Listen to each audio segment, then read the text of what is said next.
Je m'appelle Frankie Narcisse. Parlons aujourd'hui d'une situation trouvée en Jérémie, chapitre 42, verset 1 au chapitre 43, verset 13. Un texte qui nous inspire ce titre, Tomber de Charybde en Scylla. Cette expression française se réfère au fait d'échapper à un danger pour aller en affronter un autre plus grave. Il paraîtrait que l'expression aurait tiré son origine de deux dangers du détroit de Messine entre l'Italie et la Sicile, soit un tourbillon et un écueil. Souvent, les marins, en cherchant à éviter le premier, allaient faire face au second. Je vous recommande donc la lecture de Jérémie 42, verset 1 à 43, verset 13. Et pour situer plutôt un peu le contexte, retenons ces éléments. Le prophète Jérémie a parlé au peuple de la part de Dieu pendant 40 ans, les appelant à la repentance. Finalement, le jugement annoncé est arrivé. Au chapitre 39, Jérusalem est tombée entre les mains des Babyloniens après un long siège. Le roi Sédécias est capturé, ses yeux sont crevés et il est transporté à Babylone. Le temple est incendié et Jérémie est libéré de sa prison. Au chapitre 40 à 45, nous avons le récit de ce qui s'est passé après la destruction de Jérusalem. Alors qu'on pouvait s'attendre à ce que le peuple qui a survécu se repente et se tourne vers Dieu, on assiste à tout le contraire. Le peuple n'avait pas encore atteint le fond de sa rébellion contre Dieu. Le Nouveau Testament nous rappelle que les choses qui se sont passées dans l'Ancien Testament sont pour notre instruction. L'histoire trouvée dans ces deux chapitres nous montre comment fonctionne la nature pécheresse de l'homme. C'est bien le même prophète, le prophète Jérémie, qui a dit à propos du cœur que le cœur est tortueux par-dessus tout et il est méchant. Qui peut le connaître? Jérémie 17, verset 9. Les chapitres 40 à 45 sont une éloquente illustration de cette vérité si clairement énoncée par le prophète Jérémie. Tout de suite après la destruction de Jérusalem, nous assistons à une crise politique interne.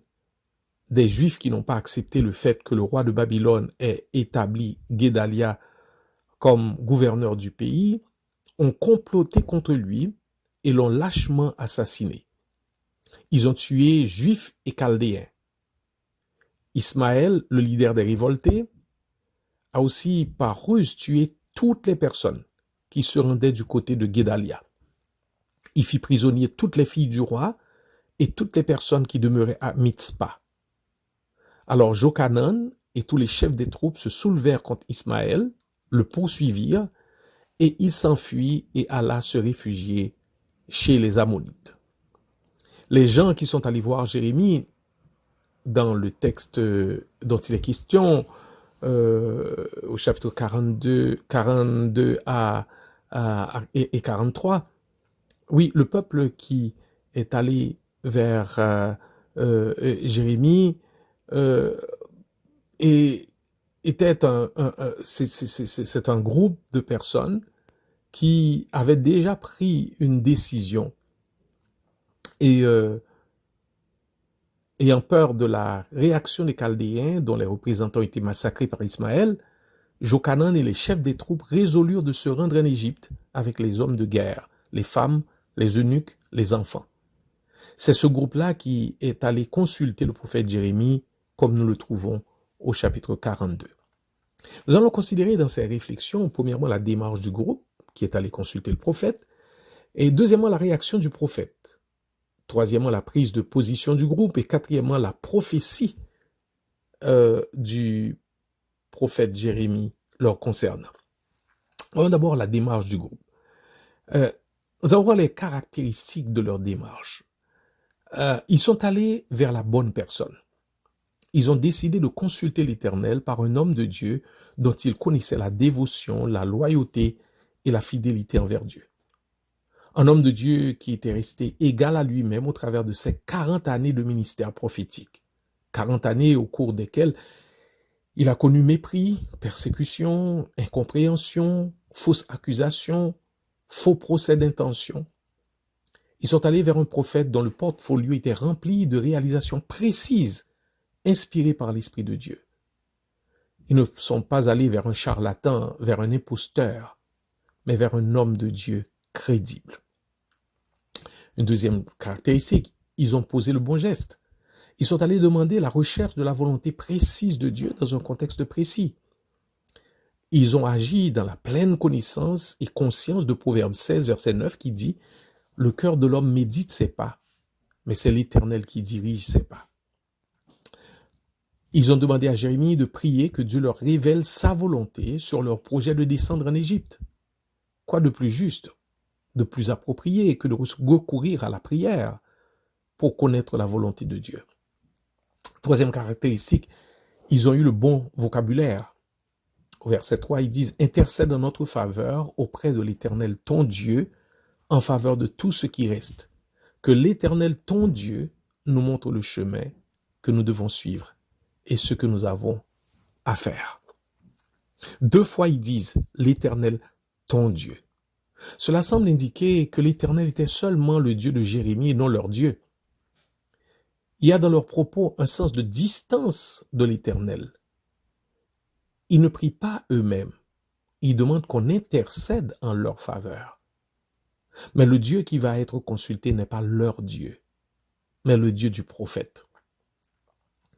On peut sentir déjà qu'il y a quelque chose qui ne va pas. Vous est-il déjà arrivé de rencontrer des gens comme ce groupe-là?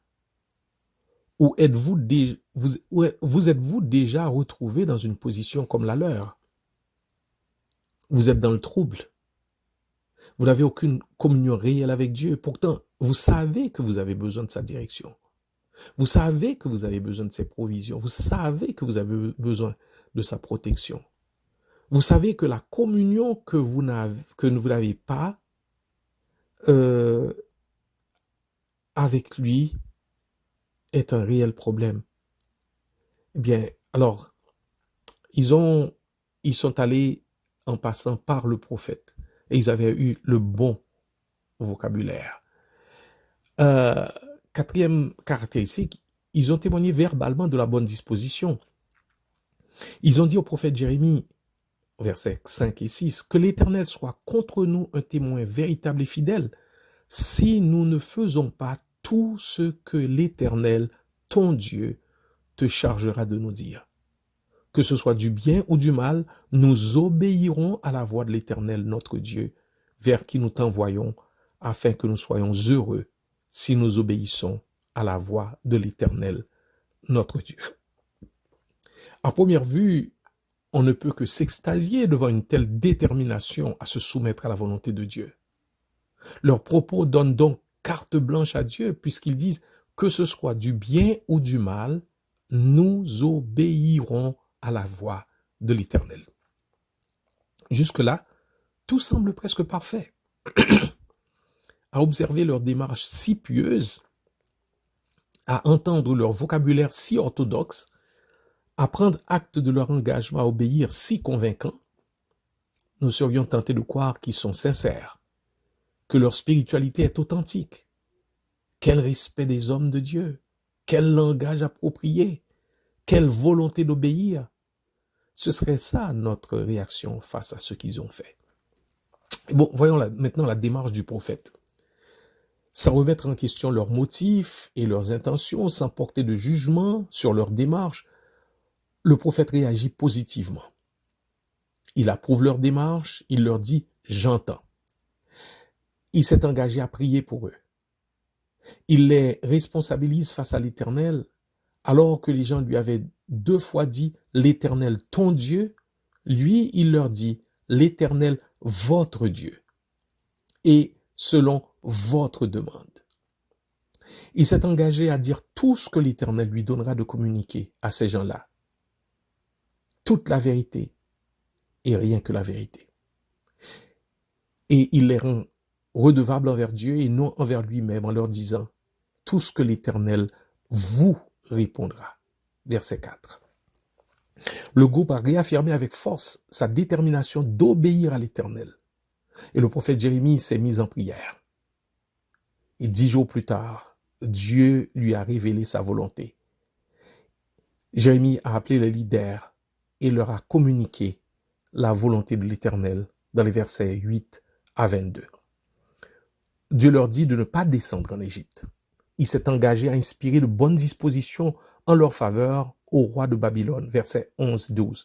Il s'est engagé à les poursuivre s'ils désobéissent en descendant en Égypte. Il leur dit que l'épée, la famine et la peste les attendent là-bas s'ils y vont, versets 15 à 18.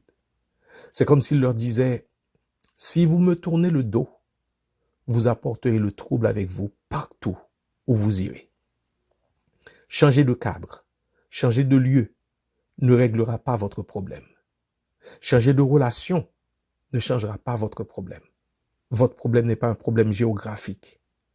Il est un problème théologique. Ce que Jérémie s'était engagé de faire, c'est ce qu'il a fait.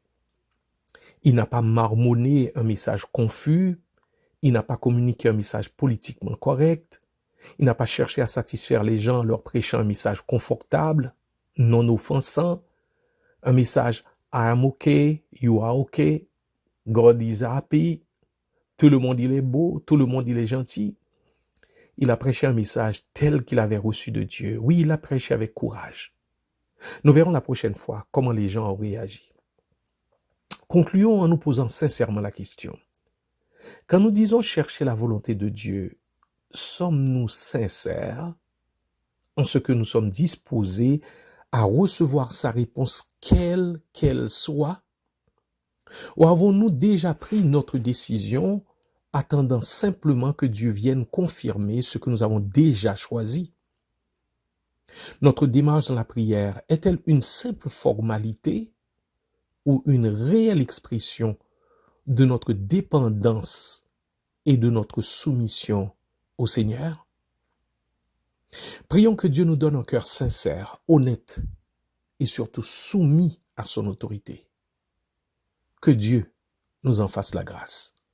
Bonne journée.